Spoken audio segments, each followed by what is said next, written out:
Le coronavirus provoque une maladie qui affecte les poumons et les voies respiratoires.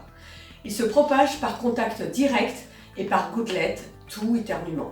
C'est pour cela qu'il faut régulièrement se laver les mains, tousser et éternuer dans son coude et se moucher dans un mouchoir en papier à usage unique.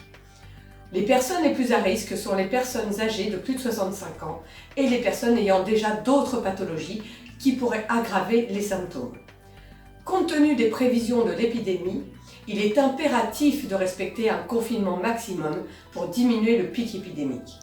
Cela permettra de faciliter la prise en charge des personnes qui en auront besoin. Si vous vivez avec une personne malade d'Alzheimer ou atteinte d'une maladie apparentée, vous devez éviter à tout prix que la personne malade attrape le coronavirus. Pour cela, vous devez l'isoler au maximum ainsi que vous-même. Si des visiteurs doivent venir chez vous, ils doivent se laver les mains en rentrant et se les désinfecter régulièrement. Nettoyez les objets les plus manipulés dans la maison, la télécommande, les robinets, les interrupteurs, les poignées de porte, etc. Vérifiez que le malade peut bien avoir accès à ses médicaments. Pour cela, appelez le pharmacien le plus proche de chez vous. En temps d'isolement, vous pouvez pratiquer des activités à la maison qui stimuleront la personne malade. Lecture, musique, programme TV ou radio.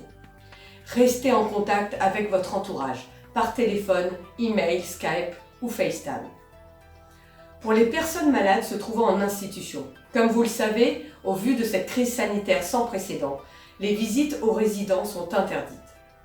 Nous savons qu'il est extrêmement difficile de priver nos malades de la présence de leurs proches pendant plusieurs semaines, voire plusieurs mois. Mais le confinement, tout comme la désinfection des mains, est une mesure très efficace pour contenir la propagation du virus. Cette mesure est nécessaire car nos personnes malades sont les plus vulnérables.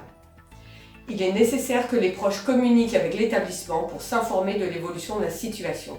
Le téléphone, quand il est possible, est un moyen de communication pour rompre l'isolement de la personne malade.